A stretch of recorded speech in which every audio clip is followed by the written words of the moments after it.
I just finished reading this cover to cover twice. People Mover.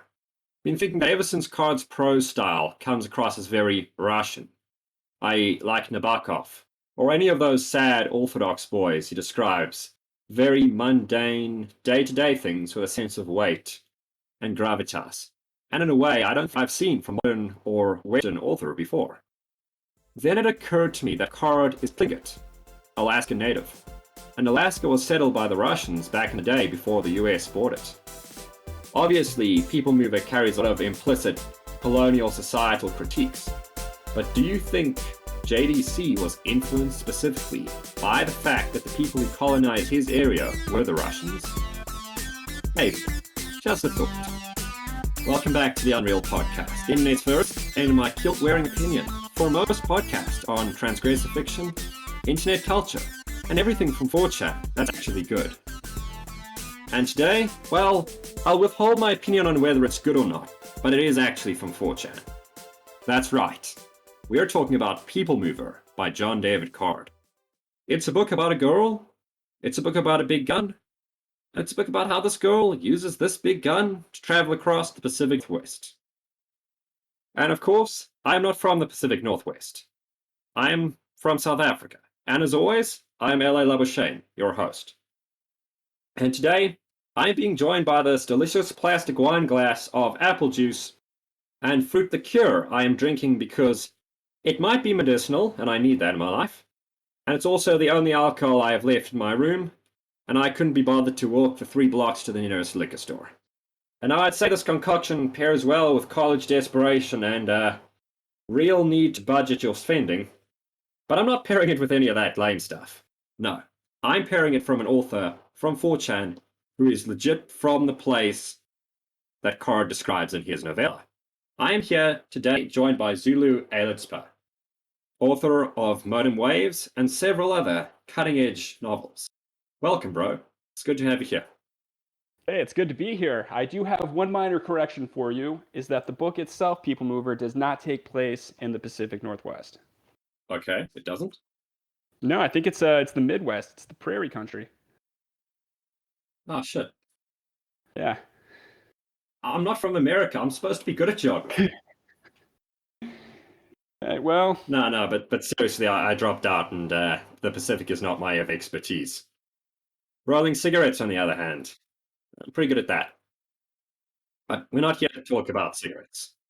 We're here to talk about People Mover. And why is it, LA, that we are talking about People Mover instead of any of the other, just probably dozens and dozens of 4chan authors out there putting out new books every day? Why are we talking about People Mover? Well, Zulu, I'll give you 2 reasons. The first is that originally we started talking about F. Gardner, as if there is a /lit success story, it's F. Gardner. And now F is a friend of mine, I admire his work, and we share a couple of the same views. But then I heard, well, actually, I didn't heard, I read on /lit a post. I don't have it screenshotted because I'm lazy, but it basically said, F. Gardner is a virgin author. Do you know who's a Chad author? John David Card. He wrote People Mover. And I thought, oh shit, drama. I know the post in reference here. I believe this comes from a Chad versus Virgin meme, comparing the two works, if I'm not mistaken. It does, yes. And yes. I would say that the reason we're talking about People Mover, LA, is because everyone was talking about People Mover back from about January 2021 till about October 2021, which was the date of that post you read there in the intro. Well, that is my second reason. It's because the book generated hype. And yeah, I know we're like a year late to the party, but okay. Sue me. Right. I could be punctual, or I could be an alcoholic, and I'm following my family tradition.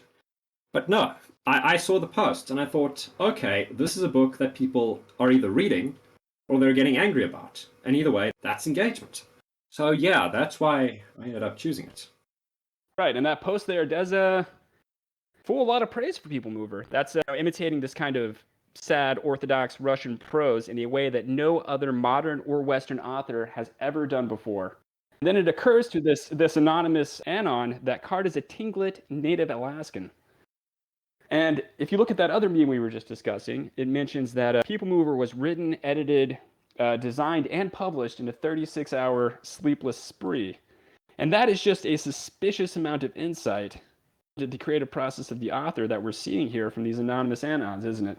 It's very peculiar, because usually if you make something up about the person on 4chan, you don't accuse him of being a Tlingit Alaskan native. You accuse him of And being a so reading that homosexual. post made me wonder, This is very strange. what kind of fan base does this guy have? So I started reading more and more. There's not a single outside source besides that post which lists Card's heritage as a Tlingit Native Alaskan. But there are quite a few posts about the book. Oh, many, very full of praise. It's been compared to James Dickey's To the White Sea. It's been said that it's better than Horia Belsia. It's the premier book of the year, and an expose on Epstein-aligned human trafficking. That's some pretty hefty praise for a book that came out of the internet.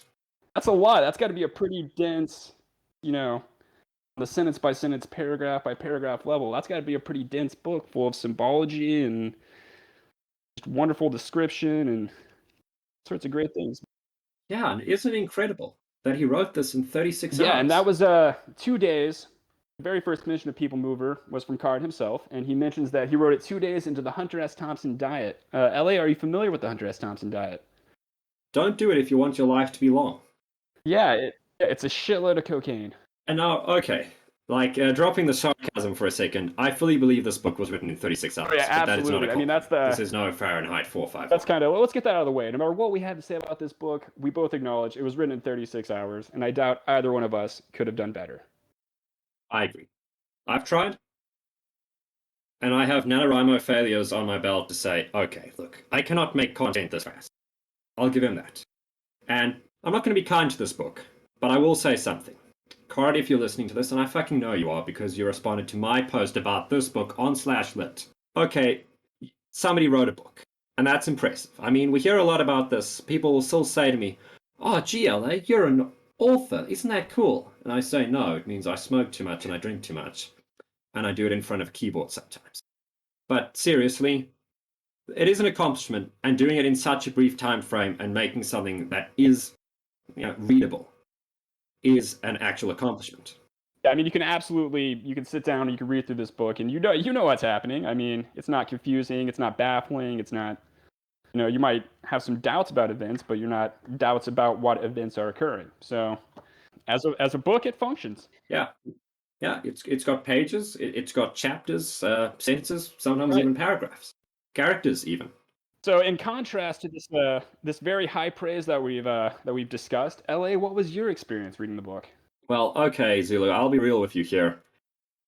It wasn't a slog, but that was only because it was 90 pages long.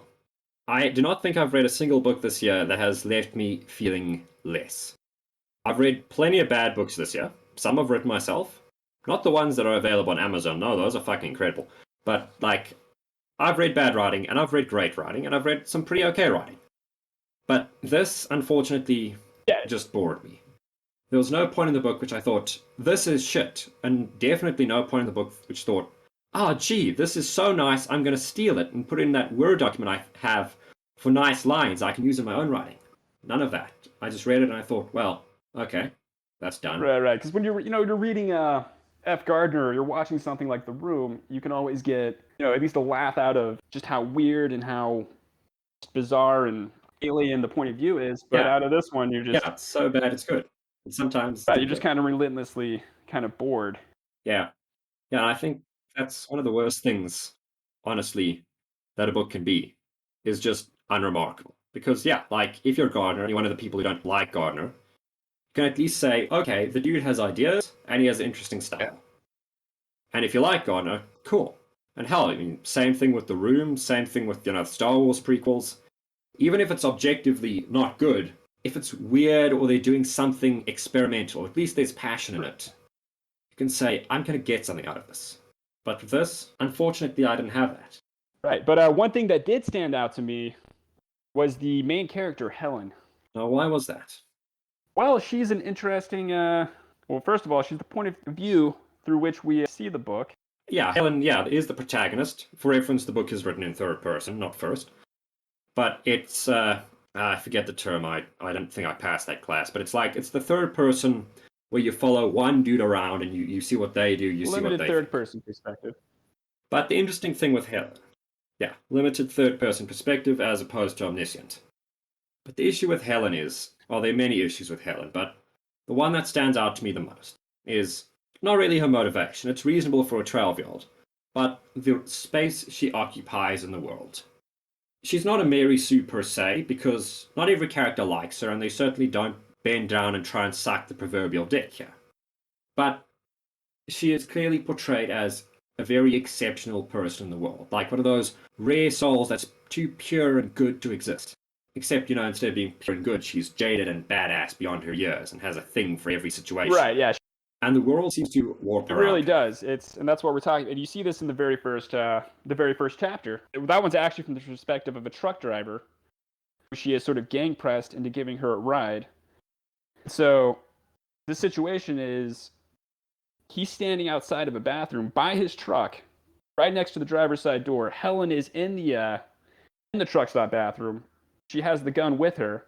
And this guy's thinking to himself, like, this girl pointed a gun at me 10 minutes ago, so I have to listen to her. People don't think like that.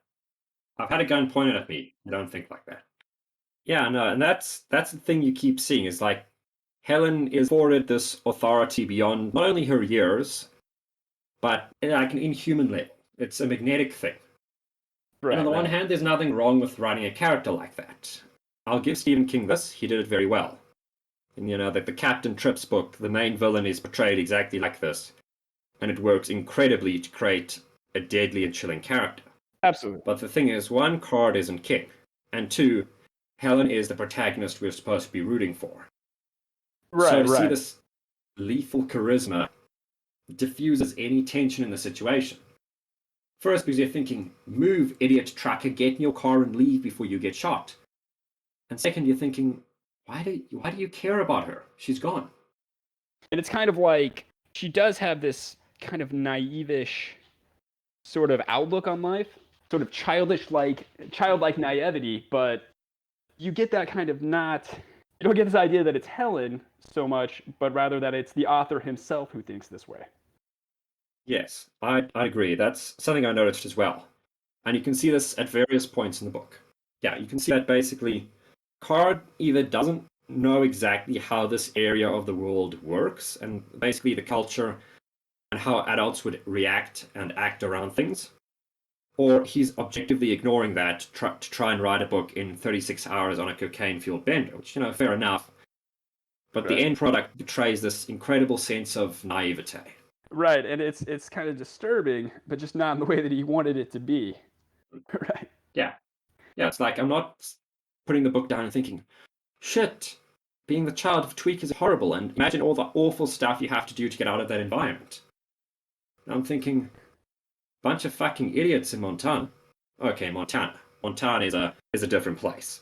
You should leave if you're from Montana, but for entirely different reasons that mostly result in the fact that you are in a small dustbin town in South Africa, and therefore there is no nightlife, the beer is expensive, and the women are ugly. So I mean, I don't think there's math there. The impression I got was that the author, John David Card, is someone who would enjoy the power dynamic of pointing a gun at someone. That's kind of what I got from it. I'd say so. Yeah, and I think that makes a lot of sense, seeing how this, firstly, the motif of the gun, because it's not just a gun. It's not somebody's old 9mm. No, this is the Desert Eagle. It's a high caliber weapon. It's, the badass Israeli gun. It's big, it's in Counter-Strike, and it's nicknamed, every time it appears, the Desi, which gets old fast. It's not just a gun, it's phallic. And that's going back into that disturbing element is, Helen with her precocious little naive 12-year-old worldview, nicknaming her gun, and it's disturbing. Yeah, but it makes you feel very uncomfortable. It's like the same. I think the closest thing I could compare it to isn't really writing at all. It's I'm not sure how unfortunate you've been on the internet, but like if you're on DeviantArt, one of the non-blue boards on 4chan, occasionally you see porn comics. And like the first 3 strips before the characters start taking their clothes off, there's something distinctly greasy about that. Like you just know it's going to be weird, it's going to be uncomfortable, somebody's going to get off to it. I found the same thing here, but they kept their clothes on the entire time.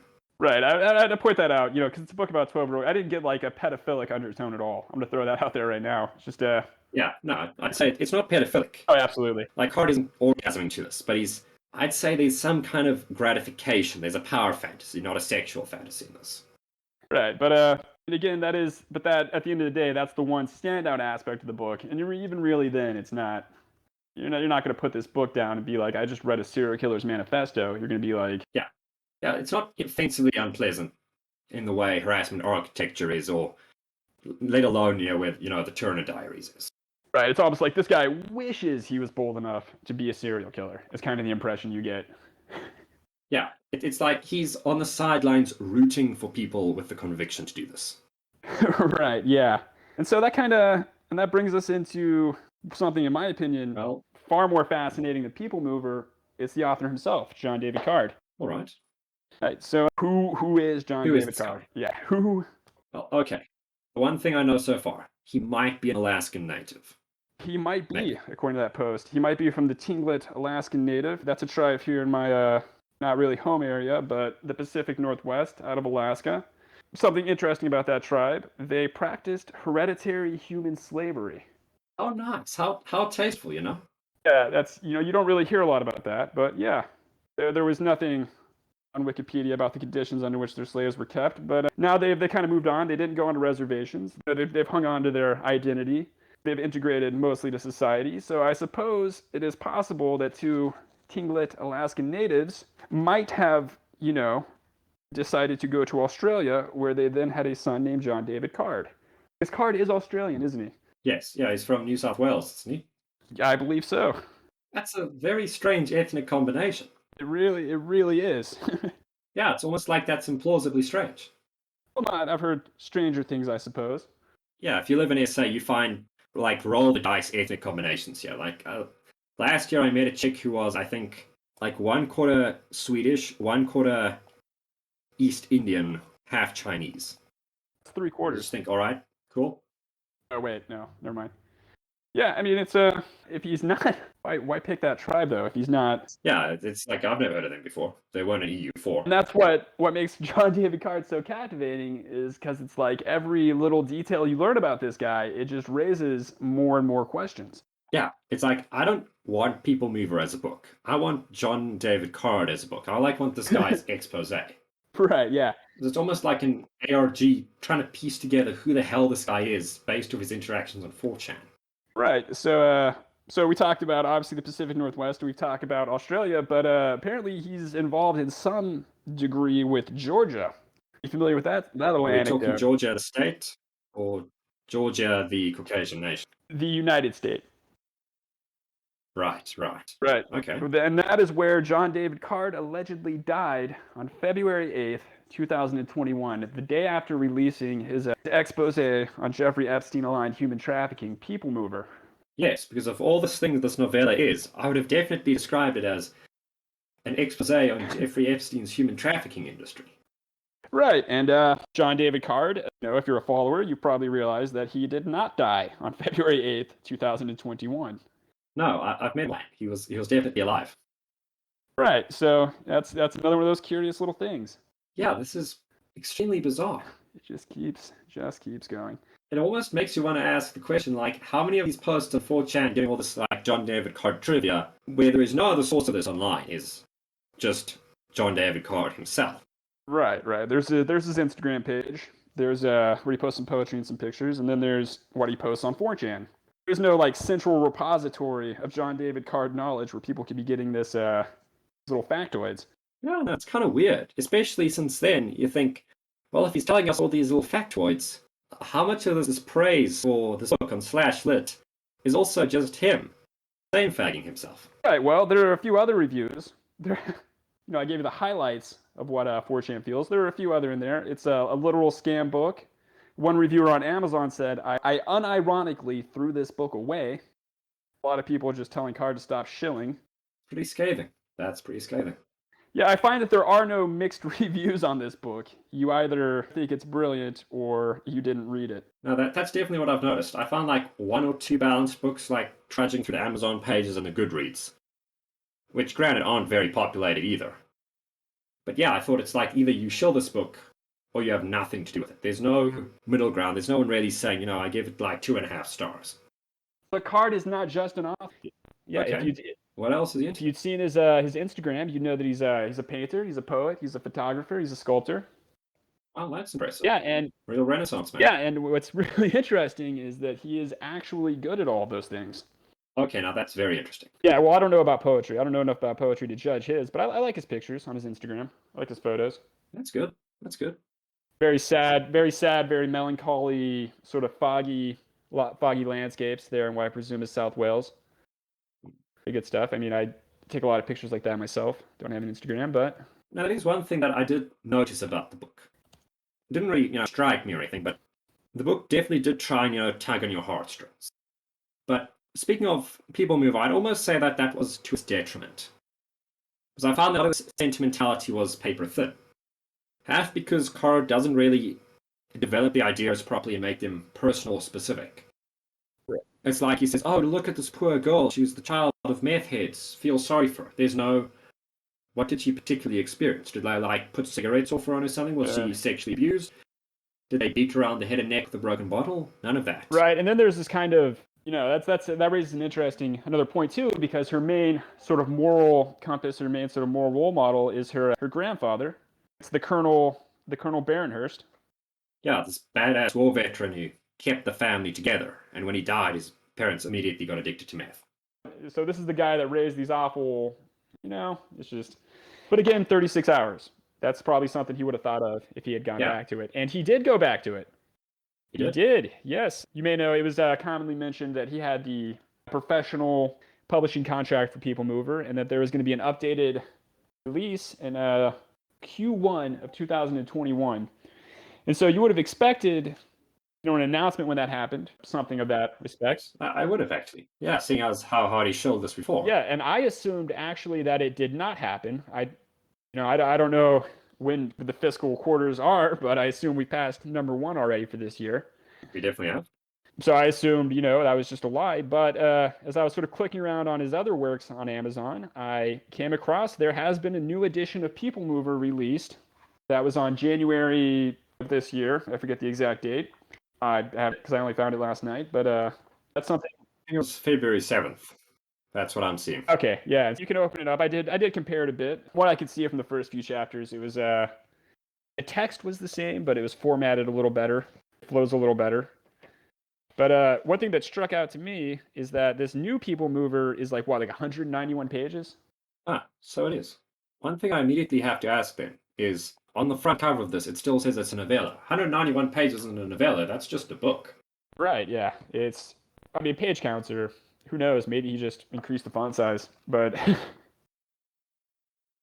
the page count's not a great way to go. Yeah, no. I don't think there's an official word count of People Mover anywhere. You could probably get it off I think you have a PDF, but... Yeah, I've got a PDF, but... No, I haven't got a PDF, I've got an EPUB. So on the EPUB reader on generic fonts, 80 pages. But yeah, I've got to say that's strange. So, and obviously we're not going through this second edition, we're going through the original edition that was shelled to death. Right, yeah. But I can definitely hope that the new version had a thorough edit, because just even the grammar alone needs to be tweaked for this to be a professional product. Absolutely. But I'm just saying, there's a potential for improvement there. It certainly is. And I think, yeah, speaking of sentimentality, because you notice that Card/Anons keep trying to tie this book back to the Russian symbolists. You have Dostoevsky, you've got Pushkin, and for some reason he throws Nabokov in there. And this really annoys me because Nabokov is one of my favorite authors. And as somebody who's read quite a few of his books, he has nothing to do with books like Crime and Punishment. Yes, he's originally from the same country. Granted, Nabokov wrote primarily in English during the latter half of his career and emigrated to the United States and became a fanatical supporter of democracy. There's no real connection between these authors. He's just saying, oh, this is like the Russians. No, this has fuck all to do with Nabokov, because the prose style is completely different, the subject matter is largely different, and it also just doesn't have Nabokov's sense of humor or cynical view of the world. You can, just by reading this, tell that Card has nowhere near the amount of life experience that Nabokov had. Right. Yeah, it's just a book, and it's like he's thinking, oh, what is sentimentality? Russians have sentimentality. And again, I don't even think Nabokov was orthodox to begin with. Or at least he certainly wasn't later in life. I don't know much about the Russian authors. As a Litizen, that embarrasses me, but it's the truth. Yeah, it's like I know one person in real life who actually read Crime and Punishment. That was my father. And he only did it because he'd accidentally gotten lost in Angola at the time, and it was either sit at base and read literally everything that he could get his hands on, or venture out to the jungle and get shot by Cubans. So I'm here today, so yeah. He read most of Roald Dahl and Crime and Punishment, and he does not recommend it. All right. So anyway, as we were saying, so you were saying earlier, you want Card as the book. You want this guy's mindset laid onto the page for you, really. Yeah. So, well, you would have been in luck. Yes, I want a compilation. You would have been in luck. You would have been in luck a would've. year ago, which March 19th, 2021. That is when John David Card published the Discourse on the Physicality of Human Consciousness in the Classical Tradition and Other Topics, which was a collection of... That's a long book. Yes, it's a long title. I'm not sure. And that was a collection of essays, apparently. The description lists a few of the topics he goes through, but the one which really piqued my interest was, and apparently in this book, you can find out which particular women John David Card would have personally burned alive in 17th century Salem if he had been in the Puritan judiciary. Wow, that's spectacularly tasteful. That's a hell of a thing, and I'm curious, I assume he's talking about the cast from The Crucible. I would like to hope so. Because, I mean, okay, granted, I've read some pretty wacky things about the witch trials, but that takes the cake. Right. They didn't go far enough, is certainly a fresh opinion. Yeah, I find only one source of this book online, and it's on, like, some Dutch version of, I think, like, takealot.com, like eBay. And the only other recommended books we have looking at this discourse on the physicality of human consciousness are Revolt Against the Modern World and Hermes Trismegistus. I'm thinking this either explains a lot or very little. Right. Well, I emailed him for a copy. I asked if I get a PDF of Discourses. He said there was going to be a professional re-release this year, so that's something to look forward to. That's something I'm legitimately interested in reading. Yeah, I'd definitely do an episode on that. I've been meaning to do like more quote-unquote non-fiction. Yeah, I mean, Card's there's more to Card, his creative output. Yeah, and there's more to his output than just People Mover. Yeah, we've got obviously People Mover is the first one there, but we've also got the bumper book of Mormon humor. I mean, I'm like 90% sure, having not read this book, that he's written it solely because Orson Scott Card of Ender's Game fame, which is an infinitely superior novel with a child protagonist. This other Card is an avowed Mormon. I'm sure that's entirely why. Like, the guys shared a surname, and this one, not playing with a full deck, decided, let me leverage Right, this. Actually, I remember talking to, that's just true little memory, back in the early days of writing general, I actually talked to Card about a Mormon book of bumper humor. And what did he have to say?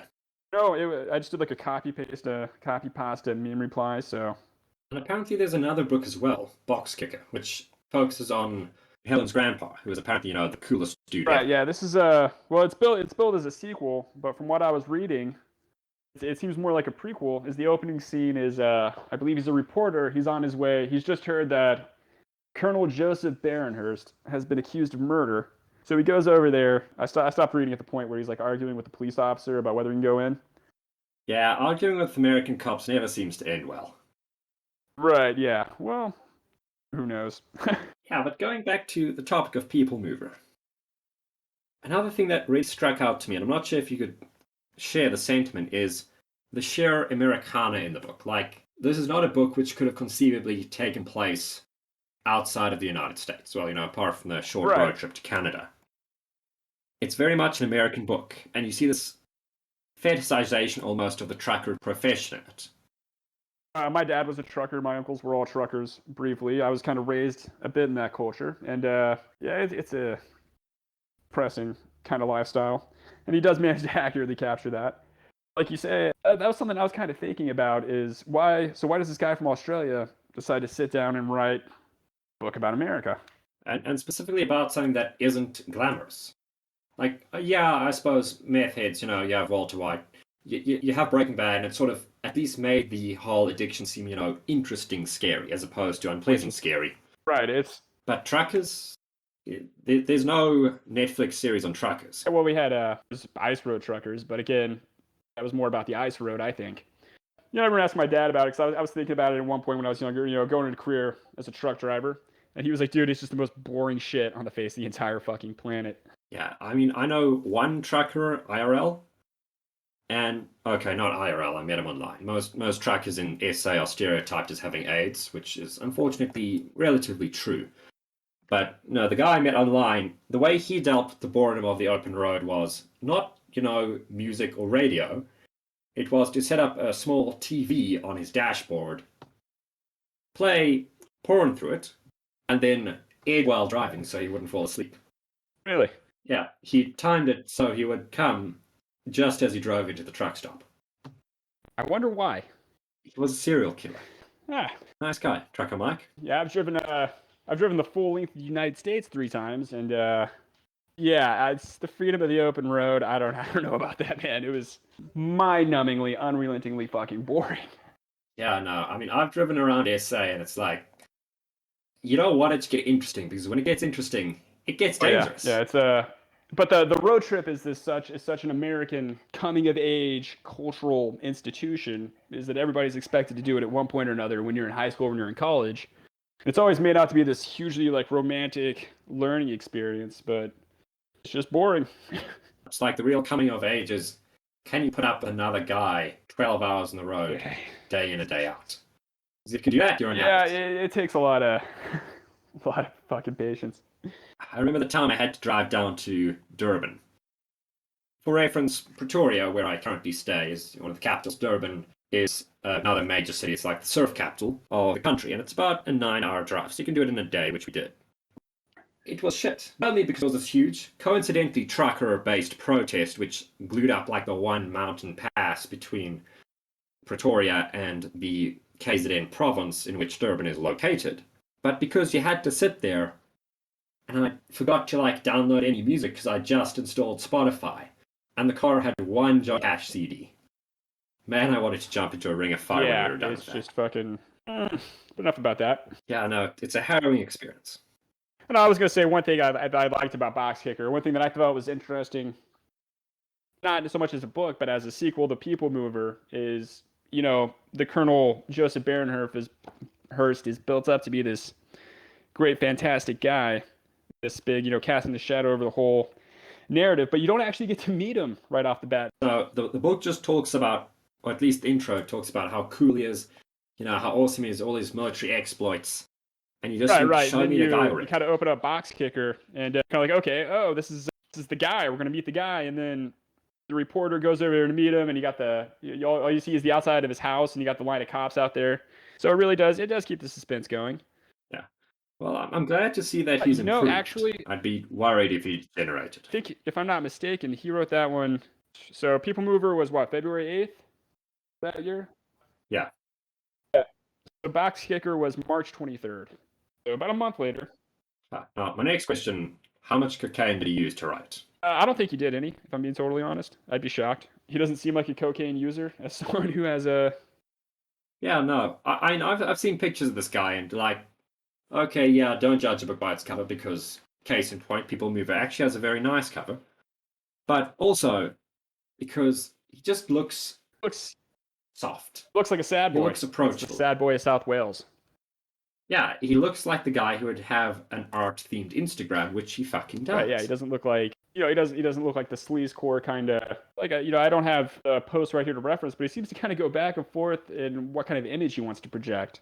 Whether he wants to be this kind of like patrician sort of man of letters, or he wants to be this kind of Hunter S. Thompson, got Norman Mailer guy on the street kind of a badass, Yeah, I find it to be very peculiar because these things are completely unrelated. It's like, yeah, on the one hand, yes, you can live like Hunter S. Thompson. I do this. And yeah, you sometimes have week-long hangovers when the alcohol runs out. And yes, you can also be a patrician who still handwrites letters and mails them to people. But the two don't really mix. Right, and you kind of... And neither of them have anything to do with a softball. And these as we've kind of skirted around, but not correctly, or not come out and directly said, most of these, it's pretty transparent. So these posts online are clearly him. He's obviously going through a lot of effort to drum up interest in his book and in himself. But despite all these efforts, I mean, you turn on the trailer, the first episode of Interpolation, which was his YouTube channel, and you get this exactly the kind of guy we just described. He's, a little shy, a little unsure of himself. I'll be like everybody on 4chan. Yeah, no, I find it very strange because it's a huge LARP, but on the other hand, he doesn't commit to it. It's like he is flip-flopping between these personas, and the flip-flopping itself, granted, we're talking about it, it's interesting, but it's not fascinating. It doesn't have the pull to make you want to read the book. And, I think in history somebody's been compared to Walden, and Walden's the one who isn't coming off second best here. Because that guy, absolutely, he's committing Walden, to dark academia. He nails it. He set a goal and he hit it. Yep, he actualized. I don't agree with what he's doing, but if he's doing it, I don't necessarily can't disagree with it. I mean, my opinions on Walden kind of go contrary to most of Lit. That'd be a different podcast, though. yeah, it's beyond the scope of it. But yeah, comparing Card to Walden, you see Walden, he's cohesive. The backstory makes sense, and he's Australian. But I'm gonna call back a little bit because he does like to. He does like to have his Walden does like to have his whiskey chats, or he likes to talk about cigarettes. He likes to talk about coffee, but you can tell he's not. It's just a prop, a little aesthetic prop there. But if you don't like whiskey, don't drink whiskey. I don't drink. I don't like alcohol. So. Yeah, no, whiskey's one of the biggest memes. Yeah, I enjoy the taste of it, but I don't like the feeling of intoxication. But yeah, it's like you say, Scotch whiskey specifically is always the go-to for the young man who wants to check that patrician, man of letters kind of persona. It's always Scotch whiskey they go for, Yeah, it's like Scotch whiskey, cheap cigar, thrifted clothes, and you sit there thinking, gee, I am so British. Right, yeah. I'm an Anglophile. I get it. Yeah, I mean, there are worse files to be, but Anglophile is still pretty low. Right, and I would say, what would you call this fascination with Americana? What do you guys call what do you call a guy? I mean, in a foreign country, what do you have those? Do you have like weeaboos for America down there in South Africa, or what? Well, you see, the thing is, the problem here is that American culture is so ubiquitous. It's like not even talking about Hollywood. You see the music, you see the fashion, you see the political things. You'll find idiots in South African bars who have strong opinions, like fist fight opinions about Elon Musk and Donald Trump. I'm thinking, this is a fucking continent away, dude. Why do you care? Elon Musk is South African. He's a traitor to the nation. He would renounce his citizenship if he had testicles. Yeah, but I mean, look, dude lives in America. So, I mean, we don't have a term for like American weeb down here because it's just expected that you watch American Netflix, that you listen to rap music, and you buy Nikes. It's not, you're a weirdo for this. It's just, okay, dude, glad to see you have things to make small talk about. Like, okay, I've gotten some pretty funny looks for wearing a cowboy hat around. You deserved them. Yeah, okay, fair. I mean, it was a cool hat, but like, nobody pointed a finger and say, hey, look at the America boo. No, it was, hey, look at the chick in the cowboy hat. Yeah, but whatever that is, Card is that because it's like, with him, it's on an exceptional level. It's not just he listens to like Cardi B and watches right, Big yeah. Mouth And on Netflix. that was kind of one of the things that turned me off, that kept me from, because I knew about it for like 8 months and didn't get around to reading it till like November of last year, and that was one of the things that just turned me off was the subject matter. Truckers, meth, rednecks, child abuse. It's just so dreary, Yeah, it's grim. And one thing I also noticed with it is, again, it's inoffensively grim. So at no point are you reading because like you want to see what's the next horrific thing that happens, like what's the next stomach churning incident of human depravity. No, it's like, well, this is just right. I mean, and unpleasant. he absolutely nails the feeling of being on one of these like highway truck stop bars. It's just there's nothing's happened there in 30 goddamn years. There's no reason for anyone to be there. Like you can buy alcohol and go fucking anywhere, but people still, and it's just depressing. It's grim. It's dark. It's dusty, and you don't want to be there. It's not the type of thing you seek out. Yeah, no, it's the place you wind up and then you leave. Right. Yeah. I mean, the bar in Pretoria is pressing, but like, I still have choices and opinions about it. It's not uniformly dismal. Yeah. I mean, even with that, one thing I noticed, and this comes in again with the later bar, is there's this, gimmick bar. I think it's got like a Celtic theme to it.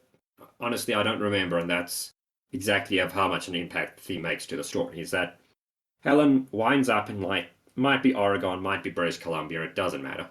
And she thinks, well, oh gee, I took a taxi here. I've no money. I'm a 12-year-old girl in a foreign city. What am I going to do? She thinks, let's go to a bar and schmooze somebody into giving me a place to stay. Right, right. And that whole scene, I thought, was just one of the most bizarre things I've ever seen playing, because it's this whole show that Card doesn't have this great idea of how people act in real life. Or if he does, Right. he's not showing it. Because Helen goes in here, she finds people who firstly led her into the bar, which is remarkable. It's like, oh, you can sit in the corner, it's okay. And then they drug her and kidnapped her. Yeah, so I got the chapter open. Like you say, nobody attempts to stop her or to. So what it is it's called the Hackney Carriage, and it's a British themed pub, pseudo British memorabilia, Shakespeare, Churchill. Yeah, it's like full of what Doctor Who thinks Britain is. Right, right. And so like you say, nobody challenges her. She goes out to the patio. Not the craziest thing you've ever heard of. People are drinking, they're laughing, they're not going to notice a 12-year-old wandering around. No, but what I found weird about it is then she is eventually approached because somebody, the designated driver, is going to see her. And yeah, what happens is that she's immediately drugged and kidnapped. On the one hand, I'm thinking, yeah, okay, yeah, stranger danger exists. I remember my parents telling me about this 20 years ago. On the other hand, I think, like, that is the most predictable conclusion. I'm almost offended that you put that to writing and just expect me to believe it. That's like the whole Jeffrey Epstein comparison here. Is this That's got to be where it comes from. And like I say, that was the one part that I found be kind of interesting because I was expecting because it's set up. Helen meets the person. Helen scams the person. The person makes some like little feeble protest or effort to stop her, but she's already thought of that. And so it's just this banal repetition. So this is actually the first time she actually gets outthought or actually gets into trouble. I actually found that to be one of the more interesting parts of the book. Yeah, no, I thought that was nice to show that the protagonist isn't infallible and there is this opportunity for her to really slip up and the world is not going to safety net her. But on the other hand, I thought, how thoroughly is she actually punished for this obvious dumbass move? It's very little. It's like, yeah, she's kidnapped. She loses the Desi briefly. And at this point, I'm convinced that the Desi is actually the protagonist of the book. Because it is the thing that moves people around. The trucker is not. The trucker moves one person. But the Desi is the people mover. So Helen loses it briefly.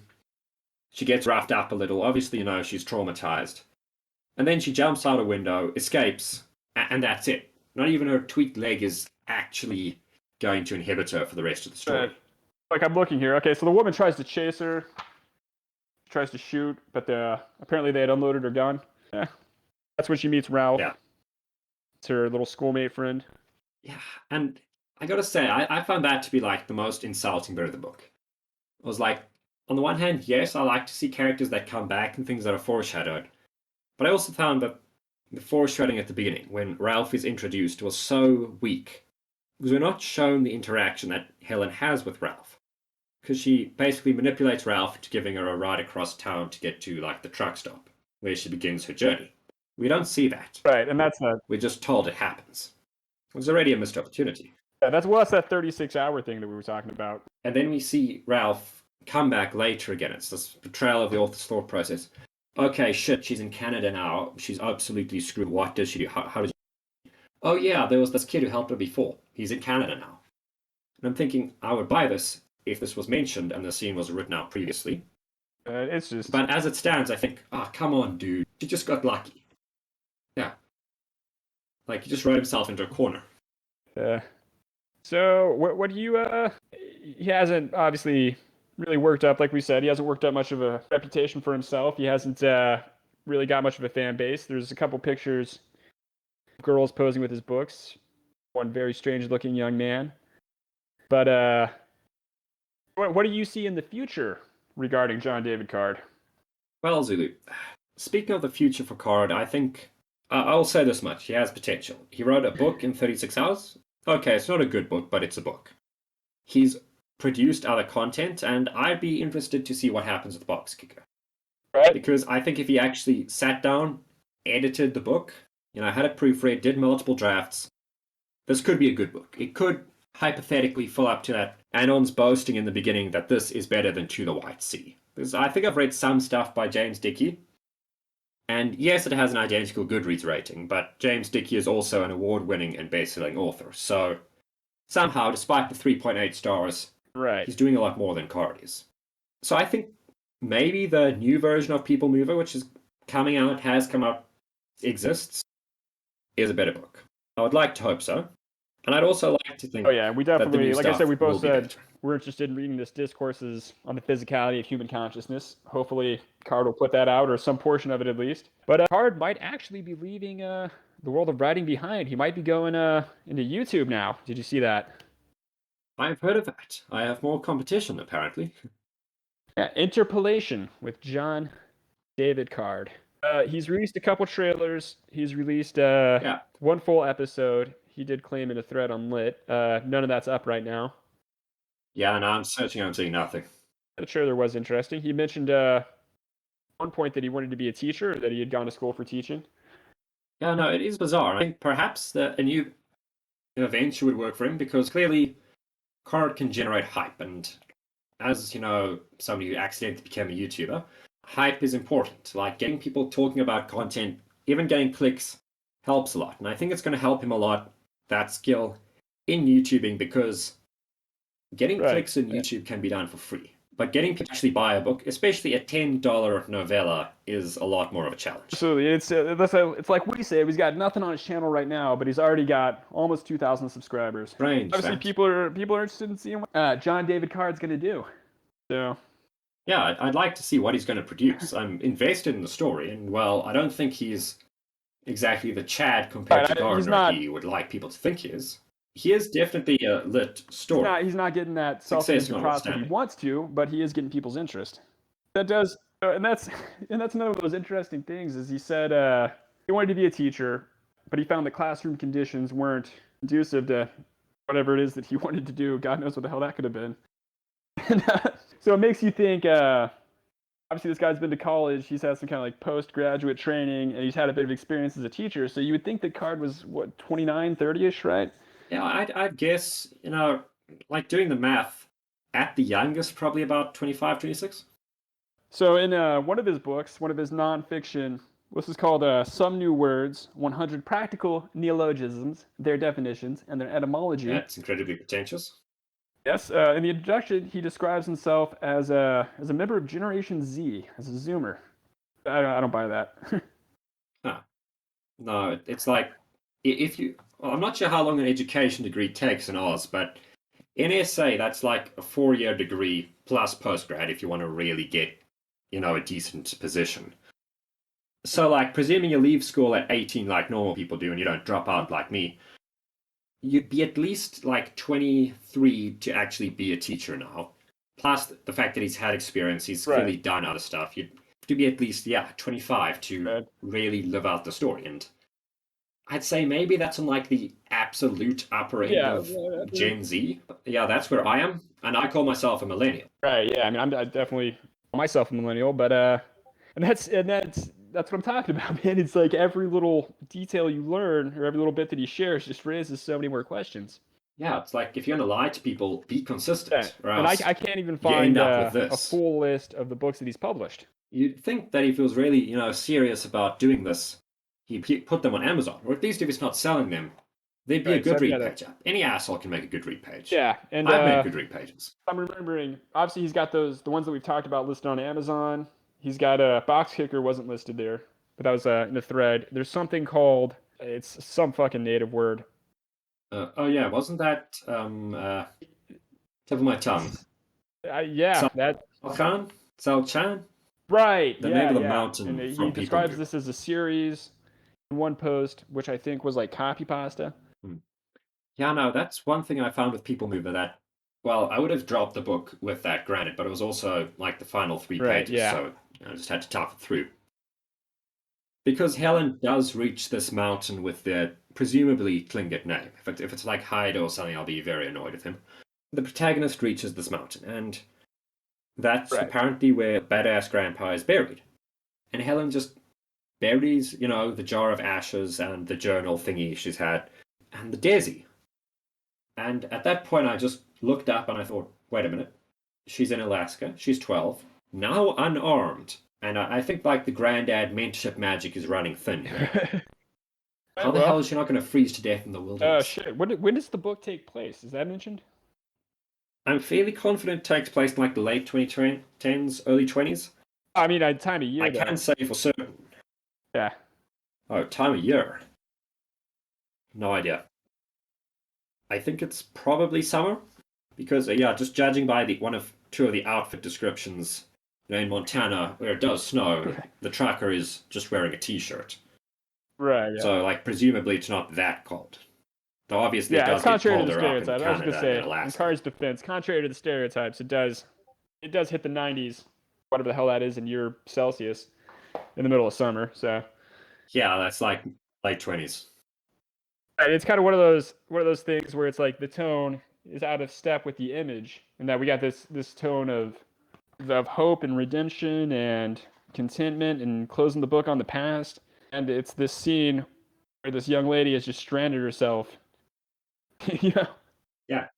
Yeah, it's written so optimistically, and I'm thinking, okay, you just killed your protagonist. This is not a happy moment. There's nothing being redeemed, because also one thing I noticed is at no point is it really shown that the grandpa spirit is not at rest, like he's actively angry about anything. Yeah, I suppose the most out there interpretation is all the contrived coincidences are like grandpa helping little Helen beyond the grave, but I'm just making this shit up as I'm going along. You can't read that into the book. So I just thought, obviously, grandpa would be mad that his children are now tweakers. That problem has not been solved. On the other hand, Yeah, it doesn't seem that powerful as a motivation. Yeah, Yeah, no, that's like one of them got shot and the other two are arrested. that problem has still not been solved by the end of the book. Yeah, there's no closure to anything. It's kind of right. It's kind of like in was a Wizard of Oz. Dorothy wakes up in her bed, and everybody's like, "Oh, you're alive and you're back home and it's wonderful." And then kind of take that, but all of those problems that she had are still there. She's still a farmer in Kansas during the Dust Bowl. Yeah, I think, at least with Dorothy, she's learned productive lessons and might now have the coping mechanisms to deal with being a farmer in the Dust Bowl, Kansas. But with Helen, she hasn't learned anything because she's stayed this sort of inverted Mary Sue protagonist the whole way through. At no point does she ever apply past knowledge. Inverted concept of the Mary Sue. Like everybody wants to. Seems like everybody actually wants to hold her back a little bit. Yeah, the anti-Sue. But most people want to send her back to her parents, or they want to kidnap her for whatever nefarious ends. It's a definite trope, or at least it is according to TV tropes, that fantastic time waster is, the anti-Sue, this character where everyone just irrationally opposes and disagrees with. Right. But I also think that disagreeing with her is like the most rational thing you can do in the book, because this is troubling, unchildlike behavior. It's like the ideal ending, in my opinion, would just be Helen should go and live with Ralph's family. Right. Clearly, they're not on maybe meth. her parents. I mean, like her parents did, because that one truck driver calls the FBI and reports her parents, right? Yeah. So. Yeah. But reports are missing, which her parents then learn about. Oh shit! Yeah. But it's like you say, it's just it's from top to bottom. It's just a sloppy book that doesn't really hold up to any serious scrutiny. No, which also just annoys me within the shilling. Okay, granted, I have zero legs to stand on since I'm doing the exact same thing with my books, which I'd like to think are slightly more competent than people who've read, at least. I've learned people aren't just going to click your fucking banner ad and buy your book. You got to go out there and I try not to imply that I'm anyone other than myself when I do it. Like, yeah, it's like, I've seen you do this. I saw your ads, I've seen your posts, and I do the same thing. I'm not going to go and say, hey, look at me, I'm actually Native American, or, hey, look at me, I take great influence from Russian authors. No, it's like, hi, I'm in a sorority, I wrote a book, enjoy. Did you say sorority? This is a voice changer. I say, it's a good one. It's a fucking book, is what I say. Yeah. We might talk about that. Yeah, no, so that's the thing. Card plays this up so much, and obviously a lot of this is just him same-fagging himself. Obviously, maybe he has one or two true believers and some people on the meme. But I'm also just so disappointed now because I thought, wow, this will be the next big thing on Slash Lit. Right. I mean, that's kind of always, as a 4chan author, whenever I see a new ad or I see somebody talking about a new book that came from 4chan, I'm always hoping it's going to suck. It's going to be worse than mine, is always. Yeah. I want them to find success, but just not as much as me. Yeah, it's this ridiculous crabs in the bucket mentality. I've had the same thing. It's like, so I've had to interview other creatives for this. I'm thinking like, dude, give me your middling popularity here. Right, yeah. It's like... Yeah. And at the same side, I don't know if you share this, but I've certainly thought like I would really appreciate if, as a writing or at least literature community, we could boost each other up. But the problem is, when we were saying like this is the second coming in literary form and it's people mover, it just takes all the wind out of whatever sales that could be, because people say, why should I care about your work, or why should you work with me? Last time we tried this, the end result was people mover. Right, yeah. And it's like, when you do stuff like that, people automatically sense the insincerity.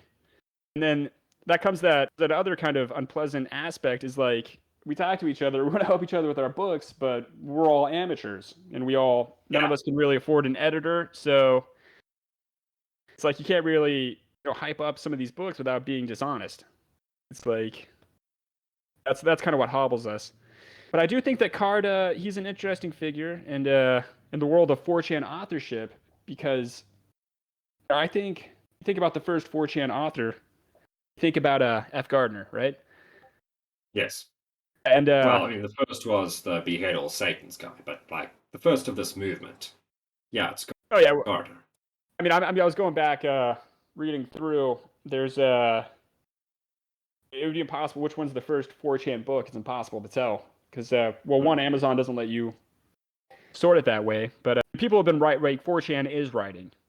People have been writing on 4chan since it was invented. You have the fictional green text from B. I mean, it's been an aspect. These fundamental storytelling. Yeah.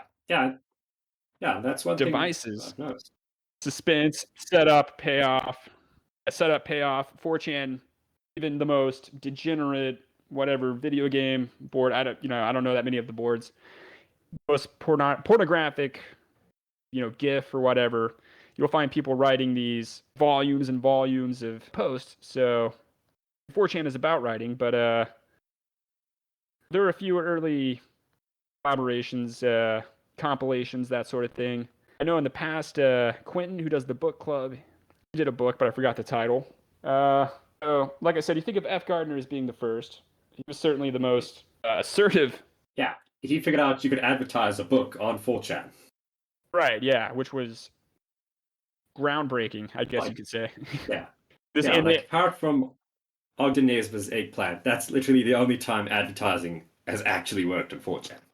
Right, yeah, and it's like, as much as anything that happens on Lit can be said to be groundbreaking, F. Gardner's decision to advertise in that way was. And it's opened up this whole... I can't even keep track of them. It seems like every day there's a new banner ad up there on the catalog. Somebody with their rough draft that they want us to buy. But yeah, they're the newest Hunter Thompson special. Right, yeah. But F. Gardner, though, he mentioned 4chan, talked about it. He said, I've been on 4chan for years. But and he talked about, I have such and such a meme in this book, this meme in that book. I draw influence from this.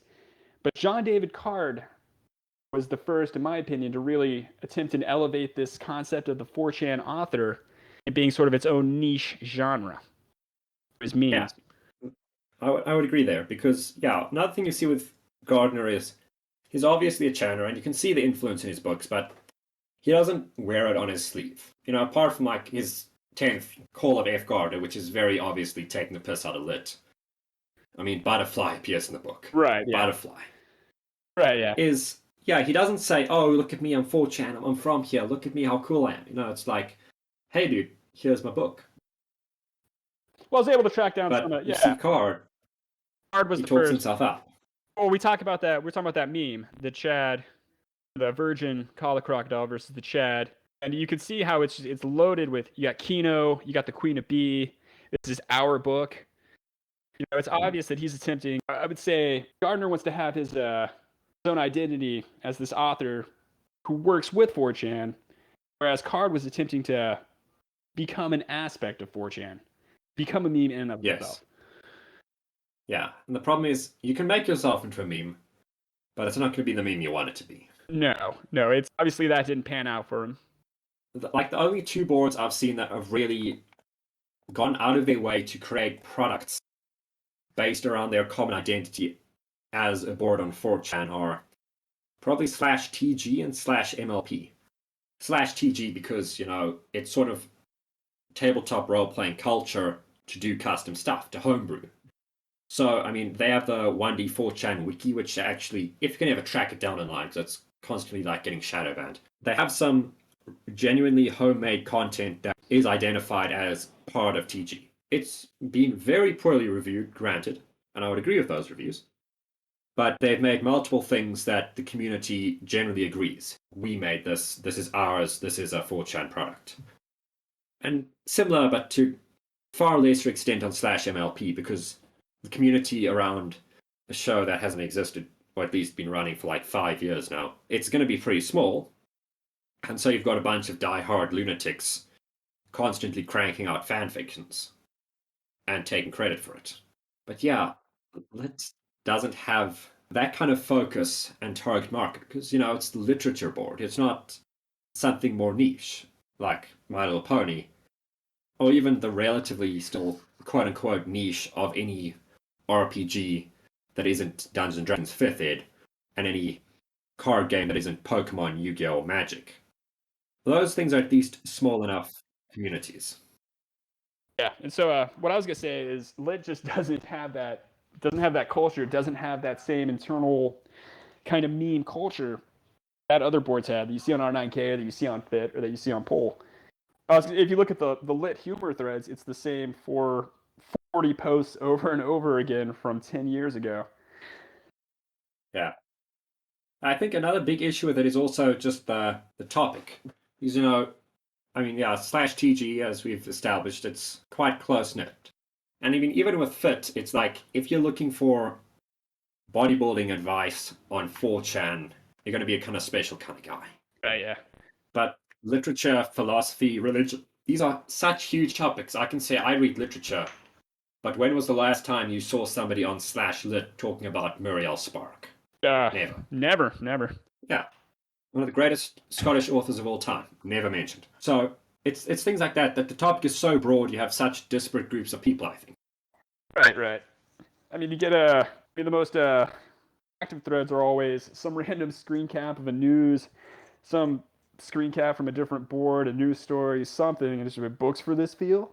But we still don't have that author who qualifies as this author of 4chan, this 4chan author. Yeah, and I think ultimately the board doesn't need a 4chan's author. Yeah, it's a general consensus that Lit's getting worse, but I also think who the hell could even be 4chan's author if it isn't Gardner, and Gardner doesn't want to do that? Oh, Gardner does. I mean, he identifies himself with 4chan. I've seen him say once or twice, that's where he came from, and he's going to stick with it. He's not going to drop it. But it's, 4chan, the flaws in Gardner's work have been discussed. We're not here to talk about that, but... Yes, just watch the other episodes. But the reception obviously was not probably what he would have wanted or hoped for. And, since we've had John David Card and F. Gardner, we've seen these two shilling so constantly, it's given kind of this impression to new users that Lit is a writing board. And it's, like outside of the writing general and the random poetry threads, that was not the intention whatsoever. Right, and it's like you see, now it's not just, you're not just seeing banner ads, you're not just seeing shills, but you're seeing there's probably 2 or 3 threads right now in the catalog that are like, what do you think of this? And it's just some screenshot from some dude's Word document. Or to be like, I wrote a book, here it is. So now we're seeing these dozens and dozens of wannabe 4chan authors. I don't know. I call it the writing general new wave. Yeah, I think that's a fair description. Right, because most of these got Emily Ann on, you got Ogden Nesmer. I remember seeing some of his stuff something that starts to hit stuff back in the early ones. I think Gardner was in writing general, but you see, that seems to be writing general seems to be kind of this reactor, this petri dish that exists to, I guess, pipeline work directly out into 4chan. I guess would be the way to describe it.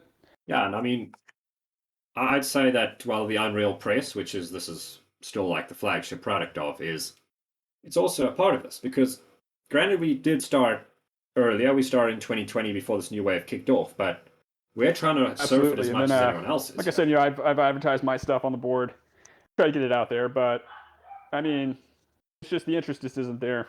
So I don't think we are going to see the writer of 4chan, but who knows? So you're not going to say you're going to be the writer of 4chan then? I took my crack. Obviously, I'd hoped for it. It didn't quite come out that way. But speaking of then, since you have the opportunity, are you going to briefly show me your books? I mean, I've read one already and I liked it, so well, we'll start with one that others? you read, Modem Waves. I'm sure you probably noticed. I don't know if you noticed if there are any.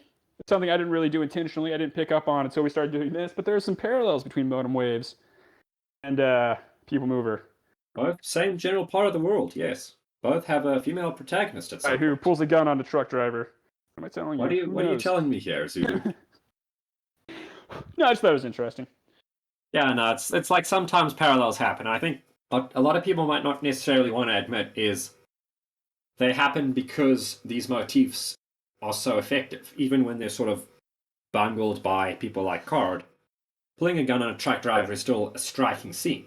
And if you want to do like a power fantasy, hey, look at me, I got a gun and I need to go somewhere. Obviously, you're going to mug a guy for a ride.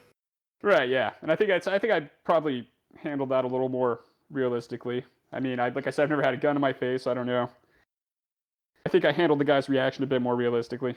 I would say so, especially since the guy was the protagonist and you actually fleshed him out past a few vaguely cobbled together stereotypes. But well, actually, that was it really was an attempt to cobble together a few different stereotypes. It was I guess what inspired it, something or other, just got me thinking about. I used to be really into Pole for a while. I was really into guns and Pole militia stuff, and something just got me thinking about that. And so I was kind of like, how would I have actually performed in that situation? With me kind of asking myself. Yeah, no, it's harrowing because unless you're like, at least what I've found from my personal experiences, unless you are specifically trained to deal with that kind of nonsense, good luck. Because you'll do stuff and it's not going to be what you'd think you're going to do when you're sitting down there, sitting at your laptop on Paul and thinking, well, if I was mugged, right, yeah, I would handle it. I mean, it was like me thinking like, oh, God, I never actually joined up with a militia unit, but that's always a big topic on Pole, is starting your own militia. More so on K, but on Pole. So I was kind of thinking it through. And it's like what you're really looking at, and these people have these grand ideas about fighting, carrying on this guerrilla war and fighting back against these oppressive powers, and what you're really looking at is sort of like light infantry going up against a modern military, which just doesn't work. It's like, unless it reaches Taliban proportions, where you gain support of the locals, you're just going to right, unless you're 100% fully committed to that, because if you don't have the same support that a modern mechanized infantry has, food, healthcare, that kind of thing, even if you are committed, you're not going to last long. Yep. And I think on that note, I have to call this one to a close before it needs a very, very thorough edit. One could even say a people mover level edit. But as always, I've been L.A. Labuschagne, and thanks for coming on, Zulu Alitspa. Valuable insights. Couldn't have done this without you. Great. Hey, thanks, man. Great. Awesome. Thanks for having me. Yeah. So, people listening at home, check out his books. Check out mine. Hell, and if this sounds interesting to you, check out Card. Fascinating man. Mediocre book. So yeah, until next time, keep those people moving. This has been the Unreal Press Podcast. Cheers. I may have gone too far in a few places.